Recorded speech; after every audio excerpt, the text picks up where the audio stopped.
Hi viewers, good morning. Welcome to profit master dot in. ఇవాళ 13th November Saturday.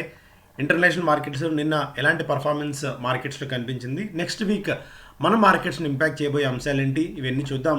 ముందుగా American మార్కెట్స్లో నిన్న రాత్రి డౌ జోన్స్ 180 పాయింట్ల మేర లాభంతో ముగిసింది, 0.5% లాభపడింది. S&P 500 కూడా 0.7% మేర, అలాగే నాస్డాక్ కూడా 1% మేర లాభాలను నమోదు చేసింది. సో ఓవరాల్గా ట్రెండ్ అయితే అమెరికన్ మార్కెట్స్లో పాజిటివ్గా కనిపించింది. నిన్న ముగిసిన ఏషియన్ మార్కెట్స్ అన్నీ కూడా చాలా స్ట్రాంగ్గా క్లోజ్ అయ్యాయి. యూరోపియన్ మార్కెట్స్లో కూడా దాదాపుగా ట్రెండ్ పాజిటివ్గానే కనిపించింది.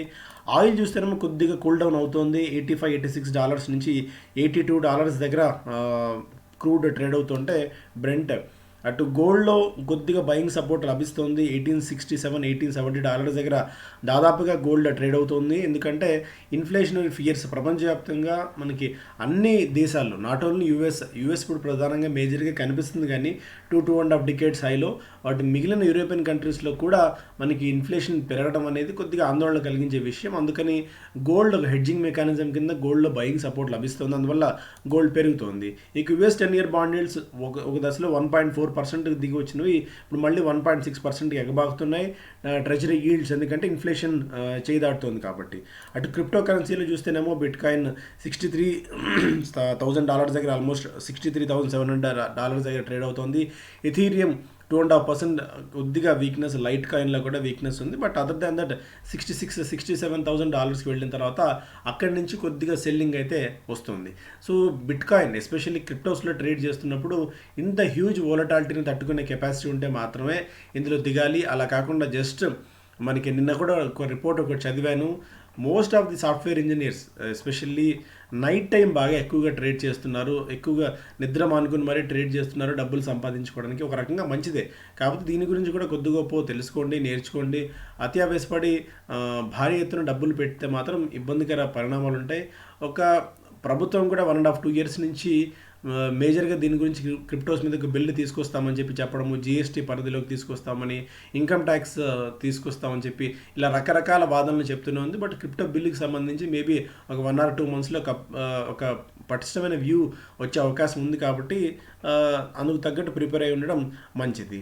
ఇక మన మార్కెట్స్ విషయానికి వచ్చినట్టయితే ఎకనామిక్ టైమ్స్లో first page, industrial growth at 7 monthలో retail inflation rises, retail inflation పెరుగుతోంది అండ్ ఇండస్ట్రియల్ గ్రోత్ 7 నెలల కనిష్ట స్థాయికి పడిపోయింది. నిన్న కూడా మనం మాట్లాడుకున్న విషయం ఏంటంటే సప్లై చైన్ ఇష్యూస్ ఉన్నాయి, లాజిస్టికల్ ఇష్యూస్ ఉన్నాయి. ఇవన్నీ కూడా సార్ట్ డౌన్ అయ్యేంత వరకు అట్లీస్ట్ ఇంకో 1 or 2 quarters పడుతుంది. సడన్గా ప్రీ కోవిడ్ నుంచి బయటకు వచ్చిన తర్వాత కోవిడ్ స్థాయిల నుంచి మార్కెట్లో సడన్ స్పర్ట్, మేబీ ఇది డిమాండ్లో కావచ్చు, డిమాండ్లో అంత సడన్ స్పర్ట్ వస్తే సప్లై చేయడం మాత్రం అది ఏ దేశం వల్ల అయ్యే పని కాదు. అందువల్ల ఈ సప్లై క్రంచెస్ ఇష్యూస్ వల్ల డిమాండ్ని డిమాండ్కి తగ్గట్టు సప్లైకి మెయిన్గా డిమాండ్కి తగ్గట్టు సప్లై దొరక్కపోతున్న కారణంగా ఈ ఇండస్ట్రియల్ గ్రోత్ కూడా కనిష్టానికి దిగి రావడం, ఇన్ఫ్లేషన్ అయితే అటువైపు పెరుగుతోంది. Window for surplus dollar required MNC banks to RBI, జొమాటోని ఎంఎస్సీ ఇండెక్స్లో ఇంక్లూడ్ చేశారు. దీనివల్ల అధికంగా నిధులు ఇందులోకి వచ్చే అవకాశం ఉంది. IRCTC, Mindtree, Tata Power, Mphasis, Godrej properties, ఇది కూడా one of the fine companies, SRF, Bharat electronics, Bajaj holdings, Zomato ఇవన్నీ కూడా ఎంఎస్సీ ఇండెక్స్లోకి చేరిస్తే ఆర్ఏసీ, ఇప్కా ల్యాబ్స్ని బయటికి పంపించారు. సో ఈ 2 స్టాక్స్లో కొద్దిగా వీక్నెస్ ఉండొచ్చు. స్టిల్ జొమాటోకి 200 నుంచి 225 రూపీస్ టార్గెట్ ప్రైస్ మధ్య most of the broking companies దీనికి టార్గెట్స్ అయితే పెంచాయి. ఇక మరిన్ని విషయాలు మాట్లాడుకునే ముందు Hindalco post highest ever quarterly profit, Grasim profit 27% దాకా పెరిగింది. హీరో మోటోకార్ప్ నెట్ ప్రాఫిట్ 17% దాకా క్షీణించింది. సో ఇవన్నీ కూడా అంశాలు. ఇక స్టాక్ స్పెసిఫిక్గా చూస్తేనేమో latent view gets 1.12 lakh crore bids for 600 కోట్ల చిన్న ఐపీఓకి ఏకంగా 1,00,000 కోట్ల రూపాయల మేర బిడ్లు వచ్చాయంటే ఎంత ఆసక్తి దీని మీద నెలకొని ఉందో అర్థం చేసుకోవచ్చు. ఏకంగా 338 రెట్లు ఓవర్ సబ్స్క్రైబ్ అయిన ఇష్యూ ఇది. పారాస్ డిఫెన్స్ 300, ఎంటార్ 200 రెట్లు ఓవర్ సబ్స్క్రైబ్ అయితేనే అబ్బా అనుకున్నాం. ఇప్పుడు మేజర్గా ఈ స్థాయిలో ఓవర్ సబ్స్క్రైబ్ అయిపోయిన issue. Portion reserve for non institutional investors ఏకంగా 850 రెట్లు సబ్స్క్రైబ్ అయింది. 500 కోట్ల రూపాయల మీరా. సో క్వాలిటీ కంపెనీకి ఏ స్థాయిలో ఆసక్తి ఉంటుందో మనం అర్థం చేసుకోవచ్చు. మేజర్గా data analytics, consulting, business analytics, advanced predictive analytics, data engineering, digital సొల్యూషన్స్లో ఉన్న కంపెనీ ఇది latent view. Hindalco highest ever quarterly ప్రాఫిట్స్ని నమోదు చేసింది. కన్సాలిడేటెడ్ రెవెన్యూ ఫ్రమ్ ఆపరేషన్స్ 53% దాకా పెరిగింది. ఆయుధ బిర్లా గ్రూప్కి చెందిన ఈ ఫ్లాగ్షిప్ కంపెనీ 3,417 కోట్ల రూపాయల నికర లాభాన్ని ఈ క్వార్టర్లో అనౌన్స్ చేసింది. గత క్వార్టర్లో అంటే అంతకుముందు క్వార్టర్లో 387 కోట్ల ప్రాఫిట్స్ మాత్రమే అనౌన్స్ చేసింది. సో ఓవరాల్గా ట్రెండ్ అయితే చాలా పాజిటివ్గా కనిపిస్తుంది. And Max health care net profit multifolds jump మనం చూసాం.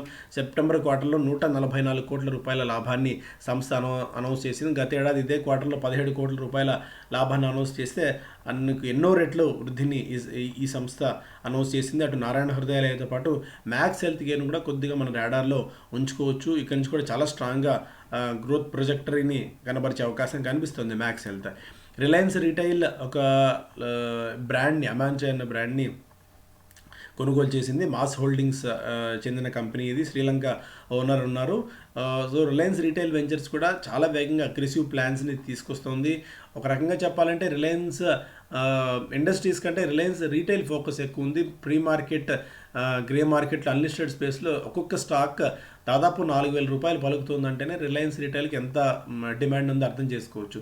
అయితే ఇంత ఎక్స్పెన్సివ్ వాల్యుయేషన్స్ తట్టుకొని నిలబడుతుందా లేదా అన్న సంగతి పక్కన పెడితే గ్రోత్ అయితే, ఎందుకంటే రెగ్యులర్గా ఈ సంస్థ పదే చాలా బ్రాండ్స్ని లైక్ 24/7, రీసెంట్గా 7-Eleven ఇలాంటి బ్రాండ్స్ని, ఇప్పుడు తాజాగా ఈ బ్రాండ్ని అండ్ బర్గర్ కింగ్తో టైఅప్, ఇవన్నీ చూస్తే ఓవరాల్గా ఒక అలీబాబా లాగా ఇండియాకి అయ్యేందుకు అన్ని సర్వీసెస్ని, అన్ని విభాగాల్ని తనకి ఎందుకు తీసుకొచ్చి ఒక సూపర్ యాప్ని కనుక తీసుకొని వచ్చినట్టయితే రిలయన్స్ రీటైల్ సో చాలా స్ట్రాంగ్గా ఇండియాలో ఎదిగే అవకాశం కనిపిస్తుంది.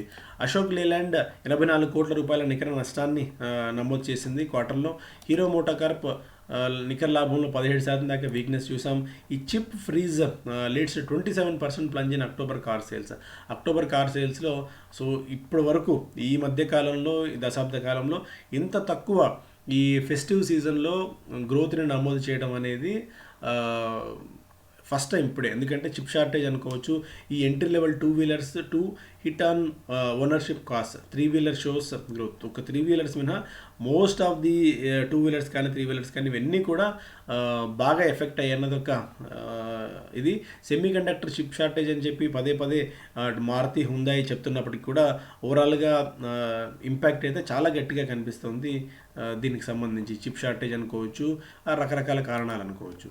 Increase in ARPUs, price hikes help Vodafone Idea narrow its Q2 losses. Pickup in economic activity and easing lockdowns help company post 2.8%, almost 3% గ్రోత్ని, revenue గ్రోత్ని announce చేసింది. అండ్ నెట్ లాస్ని కూడా కొద్దిగా తగ్గించుకోగలిగింది. 7,312 కోట్ల నుంచి 7,144 కోట్ల రూపాయలకి తన నష్టాన్ని తగ్గించుకోగలిగింది వోడాఫోన్ ఐడియా. ఇక బిజినెస్ స్టాండర్డ్ చూస్తేనేమో మేజర్ న్యూస్ పెద్దగా బిజినెస్ స్టాండర్డ్ ఏం లేదు. పేపర్ అంతా తిప్పితే అంతా ఈ క్వార్టర్లీ రిజల్ట్స్కి సంబంధించిన అనౌన్స్మెంట్ తప్ప పెద్దగా న్యూస్ ఏం కనిపించలేదు. Retail inflation edges higher to 4.48% in October. Banks core earnings shrink amid multiple headwinds. So poor credit growth ఒకటి, low yields and loans hit income అని చెప్పి ఇక్కడ చెప్తున్నారు. PSBs post 94% rise in net profit. అందుకే నేను మన దీపావళి టైంలో కూడా మనం మాట్లాడుకున్నప్పుడు పిఎస్బీస్ని మర్చిపోవద్దు. పబ్లిక్ సెక్టార్ బ్యాంక్స్ని పూర్తిగా దాన్ని నెగ్లెక్ట్ చేయాల్సిన అవసరం లేదు. ఎందుకంటే ఏదో పాయింట్ ఆఫ్ టైంలో ఒక సైకిల్, రివైవల్ సైకిల్ కనిపిస్తుంది. అలాంటి రివైవల్ సైకిల్లో ఇప్పుడు పిఎస్బీస్ కూడా కనిపిస్తున్నాయి, పబ్లిక్ సెక్టార్ బ్యాంక్స్ కూడా. And ONGC emerges on top in quarterly profit. So ONGC కూడా మంచి లాభాలు, ఏకంగా 565% లాభాల్ని నమోదు చేసింది. బికాస్ క్రూడ్ ఆయిల్ ప్రైజెస్ విపరీతంగా పెరగడం వల్ల 18,348 కోట్ల రూపాయల నికర లాభాలని ఈ సంస్థ నమోదు చేసింది. బట్ ఓవరాల్గా ట్రెండ్ అయితే పాజిటివ్గా కనిపిస్తుంది. సో ఇది మేజర్ న్యూస్. అండ్ మండే రోజున మనకి ఆప్షన్స్ క్లాస్ స్టార్ట్ అవుతుంది. మండే ఈవినింగ్ మెయిన్గా ఆప్షన్స్ అంటే ఏంటి అన్న బేసిక్ అంశాల నుంచి నిన్న కూడా చెప్పినట్టు ఎస్పెషల్లీ ఎంప్లాయీస్కి ఉపయోగపడే విధంగా ఒక మంత్లీ ఆప్షన్ స్ట్రాటజీస్ని, వీక్లీ ఇన్కమ్ స్ట్రాటజీస్ని డిజైన్ చేసుకొని మనం ఎప్పటికెప్పుడు అవసరం అనుకుంటే అందులో అడ్జస్ట్మెంట్స్ చేసుకుంటూ నికరంగా ఇంకా ఒక ఒక అమౌంట్ మనం ఇన్వెస్ట్ చేస్తుంటే ఒక ప్రిన్సిపల్ అమౌంట్ నికరంగా ఒక ఆదాయాన్ని ఒక జీతంలాగా తెచ్చుకునే విధంగా ఆప్షన్స్ని మనం డిజైన్ చేసుకొని ప్లాన్ చేసుకోవచ్చు. సో ఆప్షన్స్ ఎంత ఎగ్జైటింగ్గా కనిపిస్తాయో అంతే తెలివిని ఉపయోగించి ఒక సైంటిఫిక్ నాలెడ్జ్ని బేస్ చేసుకొని మనం చేసుకోవాలి. మెయిన్గా ఇదంతా స్టాటిస్టిక్స్ బేస్ చేసుకొని చేయటం. ఎందుకంటే ఏదో పుట్టు కొన్నామా కాలు కొన్నామా అనేది అది ఈజీగా ఎవరన్నా కొనగలరు. అయితే అసలు ఆ పుట్టు ఎందుకు కొనాలి, ఆ కాలు ఎందుకు కొంటున్నాము, రిస్క్ రివార్డ్ రేషియో ఎంత, ఈ పుట్టు కొంటే మనకు వచ్చే డబ్బులు ఎంత, ఈ కాలు కొంటే మనకు వచ్చే డబ్బులు ఎంత, కాల్ రైటింగ్లో ఉన్న బెనిఫిట్ ఏంటి, ఈ అంశాలన్నీ కూడా మీరు ప్రాథమికమైన అంశాల నుంచి అడ్వాన్స్ స్ట్రాటజీస్ వరకు తెలుసుకుంటారు. ఆ తర్వాత కూడా మీకు అనలిస్ట్ సపోర్ట్ ఉంటుంది, మెంటార్ సపోర్ట్ ఫోన్ లైన్లో కూడా మీరు ఆయనతో ఫోన్లో కూడా మాట్లాడి మీ డౌట్స్ ఏమైనా ఉంటే క్లారిఫై చేసుకునే అవకాశం ఉంటుంది. కాబట్టి సో ఈ ఆపర్చునిటీని వినియోగించుకుంటారని చెప్పి కోరుతున్నాను. Thank you so much. Have a great day.